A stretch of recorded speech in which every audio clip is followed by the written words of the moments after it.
আরজি করে তরুণী চিকিৎসকের ধর্ষণ ও খুনের ঘটনার ক্ষত এখনও টাটকা রাজ্যবাসীর মনে।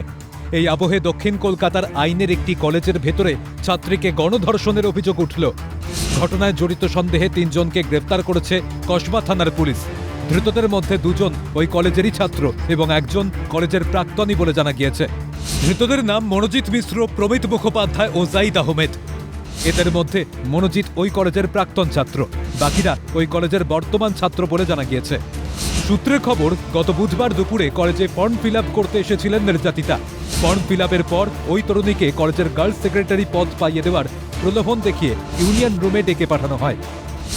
অভিযোগ, সেখানে ওই তরুণীর সঙ্গে একপ্রস্থ বাগবিতণ্ডা হয় অভিযুক্তদের।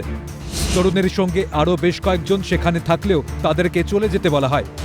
অভিযোগ, মনোজিৎ তরুণীকে নিজের প্রেমিকা থাকা সত্ত্বেও বলে সে প্রথম দিন থেকেই তাকে পছন্দ করে। তারপর তরুণীকে বিয়ের প্রস্তাবও দেয় মনোজিৎ।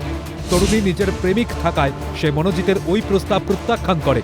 এরপর সন্ধে 6:10 নাগাদ তরুণী বাড়ি যাওয়ার চেষ্টা করলে ধৃতদের মধ্যে একজন তরুণীকে বলে মনোজিৎ তাকে অপেক্ষা করতে বলেছে। এরপর কলেজের শৌচাগারের সামনে থেকে মনোজিৎ তরুণীকে বলপূর্বক টেনে নিয়ে যায় গার্ড রুমে। এরপর দরজা বন্ধ করে সেখানে তাকে গণধর্ষণ করা হয় বলে অভিযোগ।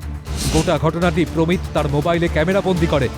শুধু ভিডিও ভাইরাল নয়, মুখ খুললে তার বাবা মাকে গ্রেফতার করানোর হুমকি দেয় মনোজিৎ বলে অভিযোগ।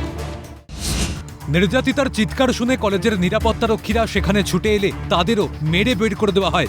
পাশাপাশি নির্যাতনে বাধা দিতে গেলে তরুণীকেও মারধর করা হয় বলে অভিযোগ। ইতিমধ্যেই নির্যাতিতার শারীরিক পরীক্ষা করা হয়েছে ক্যালকাটা ন্যাশনাল মেডিকেল কলেজ হাসপাতালে।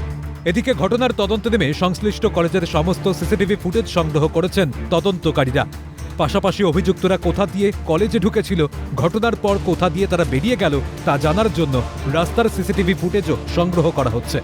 সেই সঙ্গে ধৃতদের মোবাইল ফোনও বাজেয়াপ্ত করেছে পুলিশ। এই সন্ধ্যে 7:30 থেকে 10:50 নাগাদ এই ঘটনাটি ঘটে এবং এই মুহূর্তে যে চিত্র দেখা যাচ্ছে যে এই কসবার এই ল কলেজের ভেতরে কিন্তু রীতিমতো যেহেতু রথযাত্রার আজকে ছুটি, সেই কারণেই কিন্তু কলেজ একেবারেই বন্ধ।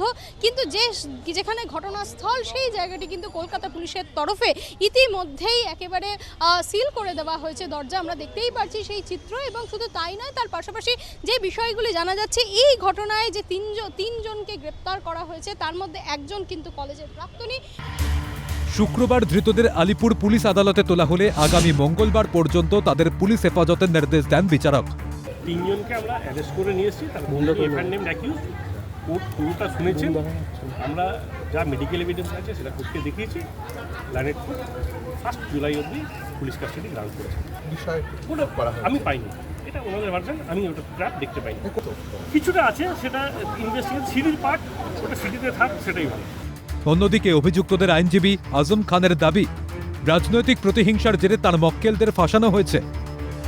ঘটনাটা হচ্ছে এখানে একটা কলেজের ছাত্র রাজনীতিকে কেন্দ্রকে ইয়ে করে ইস্যু খাড়া করে একটা অ্যালিগেশন দিয়েছে।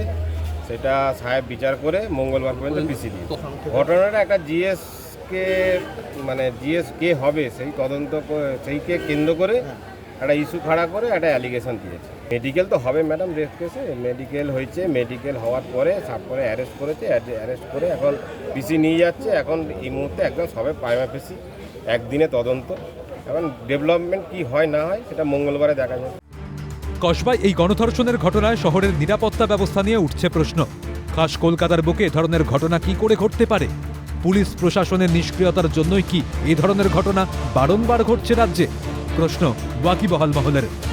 ক্যামেরায় পুষ্পা দেবনাথ ও সায়ন চক্রবর্তীর সঙ্গে অদ্রিজা ঘোষ, দীপাঞ্জনা সাউ ও অভিরূপা সাহার রিপোর্ট, ক্যালকাটা নিউজ।